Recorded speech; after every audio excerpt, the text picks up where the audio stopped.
In today's video, I am standing outside in front of my shade house. I've been asked by a few of you if I could give you some more information about my shade house and how I built it and what I use it for and what benefit is it. And I'm glad to answer those questions and more in this video. So to learn more about shade, how to use it in your nursery, stay tuned.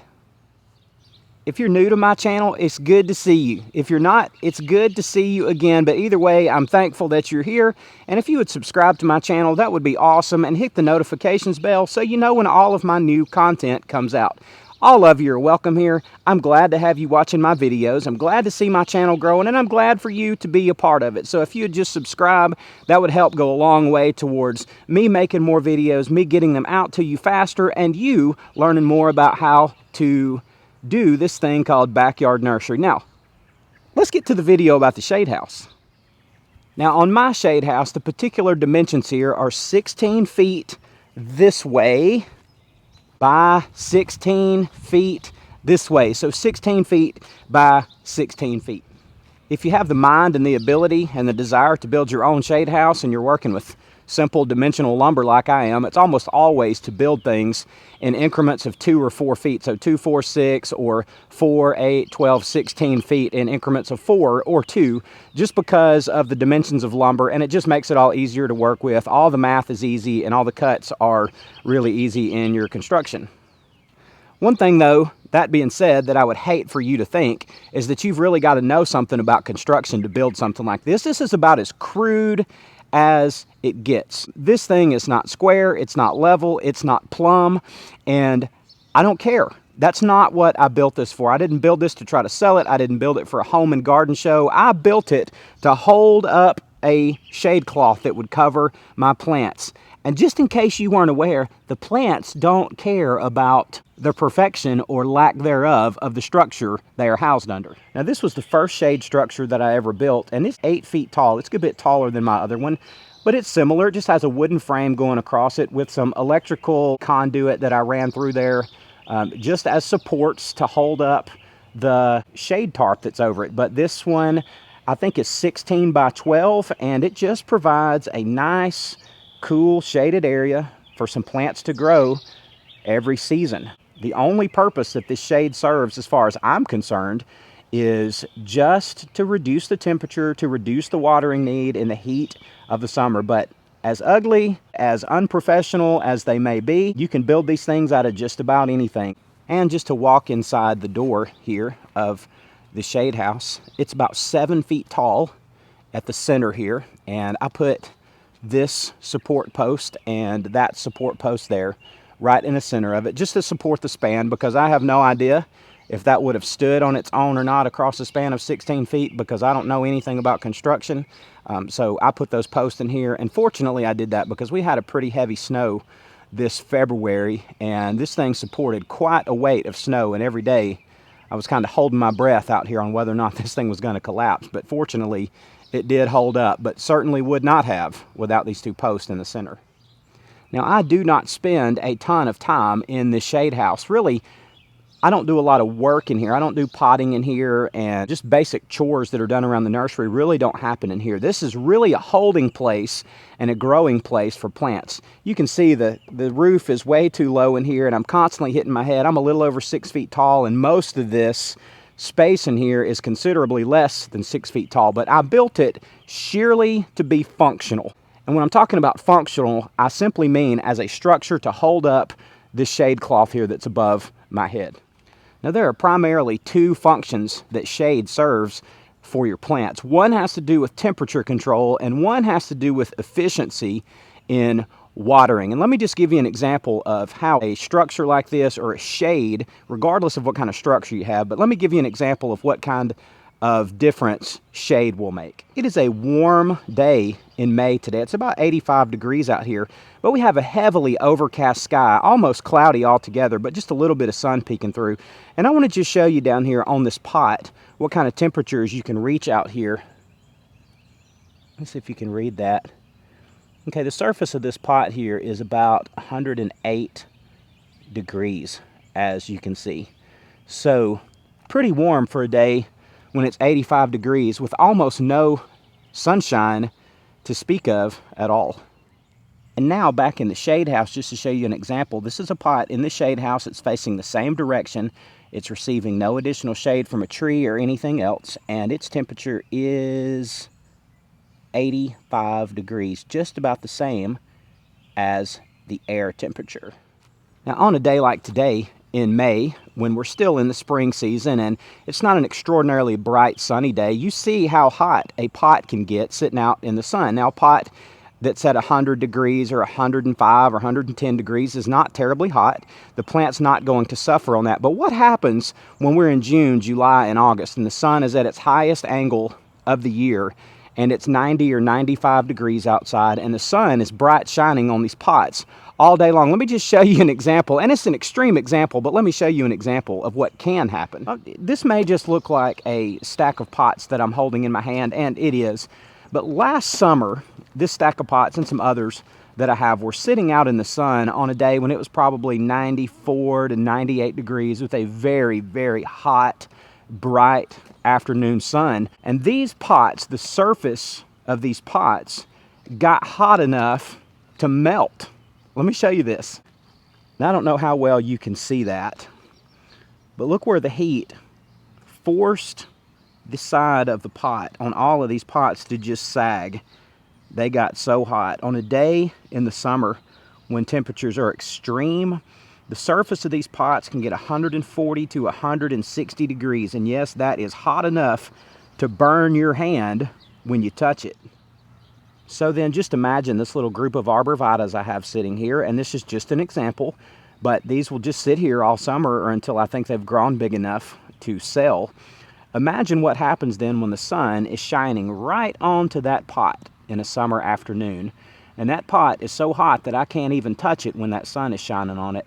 Imagine what that's doing and how much stress that's placing on the roots inside that pot. Do you think that's an environment conducive for healthy growth for that plant, or do you think that plant is going to go into survival mode and just try to stay alive and suffer through that heat until it cools off later in the day? It's pretty obvious that that kind of temperature inside a pot is just not conducive to growing healthy plants in the heat of the summer. In the heat of the summer, you can take a pot out of the bright sunshine where the pot might be 140 plus degrees, burning the roots, literally burning the roots inside the pot itself. And you can place them under some type of shade cover to greatly bring down the temperature of that potting soil inside that pot to something much closer to the ambient temperature outside. So if it's 95 degrees outside and you've recently watered that plant, it may be 85 or 90 degrees inside that pot in the shade rather than 130 to 150 degrees that the potting soil in the pot may actually be out in the sun. So one benefit of shade is it greatly reduces the temperature of the potting soil inside the pot and therefore puts a whole lot less stress and a healthier growing environment on the plants. Another benefit of using shade cloth to protect your plants in the summer with is that your watering requirements are greatly reduced, and I do mean greatly. Think about those really hot days that I'm talking about in the summer. Sometimes plants in pots have to be watered twice on a really hot day just to keep them from wilting and to keep them looking nice. But in the shade, you don't even have to water them every single day. They lose much, much less water through evaporation and through transpiration that they lose through their leaves. Much less is lost in a shade environment than out in the open sun. If there's anything that's helpful to nursery growers like us, it's just the peace of mind associated with a hot summer day and knowing that your plants are going to be okay, even though it may be 90, 95, or 100 or more degrees outside, that your plants in the shade are going to be just fine because the sun is not near the devastating effect on it that it can be when plants are left uncovered. So that means that if one day I'm running late watering, that they're going to be okay. If for some reason I know that I'm going to have to miss a day of watering, if I'm out of town or if I just have things going on in my life and I can't get to my plants today, if I'm hand watering, they're okay. When they're under shade, they don't dry out as fast and they can go an extra day without water that you just can't get for plants that sit out in the sun all day. The sun will burn those plants in no time if you're not really careful with them. So shade is a tremendous help in multiple areas. So I would say, to recap that idea, that there are really then three huge advantages to using some sort of shade covering for your plants. Number one, greatly reduce the heat and therefore the stress on your plants. Number two, reduce the watering needs and the urgency of watering in the summer. And three, give you some peace of mind about the life and the health of your plants during the hottest months of the year.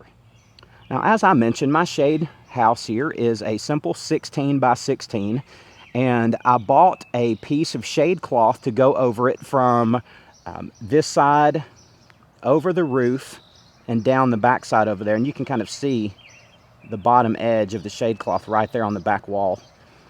I think that's 20 feet long, so I think it's a 16 by 20 piece of shade cloth. And then I bought another piece, like an 8 foot by 16 piece to fill in this end, and then I just cut a hole where the door grows. But listen, don't think that you've got to have some kind of carpentry skills to build something like this.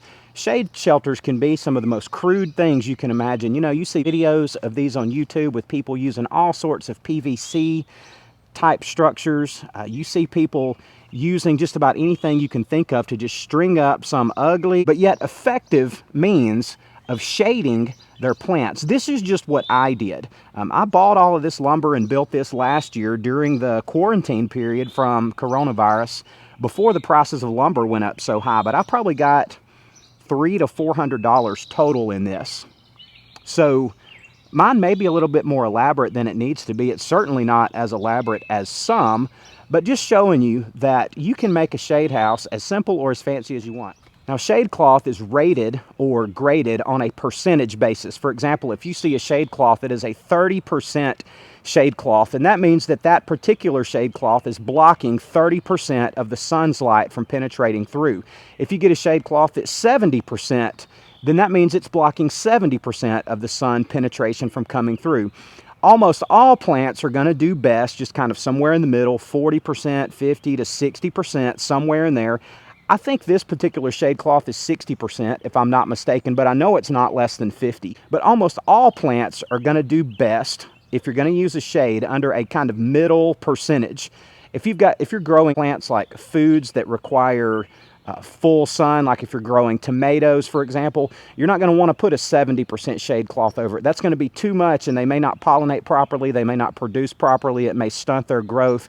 And you want to look into any particular plant, a specific plant, before you decide to go with shade. But so far, all the things that I've told you about in my backyard nursery, all sorts of perennials, hydrangeas, the hostas that I grow, so many of them, they thrive in these shade environments. I mean, it is the perfect environment for a plant like hostas. Even some plants like arborvitaes do okay that are evergreens. They do okay under the shade, although I leave most of my arborvitaes out in the sun. Maybe if I'm going to be gone for a day or something, I'll stick them inside the shade for a day or two, and they're fine to be in the shade. Just keep an eye on your plants and understand that a middle grade shade cloth is going to be good for almost any application. You can buy these shade tarps on Amazon. You can buy them from any wholesale nursery supplier. I think HarborFreight.com sells some shade cloths in various percentages. But if you find something that says heavy duty on it and it has grommets in it, something that's heavy duty is your best bet. It's going to last longer. It's going to perform better. And if it says grommets in it, it just means that it has these holes like this in it. Grommets are just these little holes in here that are prefabbed into it. So when you get your shade cloth, you have an easy way to fasten it. They don't all come with that. You can see them running over there, and I just simply drove a nail into them and just to make it hold. I hope this video has helped you some in just understanding some basics about shade, how easy it is to build any kind of shade structure, how greatly beneficial shade cloth can be to you, and also that there are 3 great reasons to give shade cloth a try in your nursery: to reduce heat, to improve your irrigation situation, and to provide you, the grower, some peace of mind with your plants through the hot of summer. And this is Savvy Dirt Farmer signing off. I hope all of you watching are having a great day today, and I'll see you on the next one.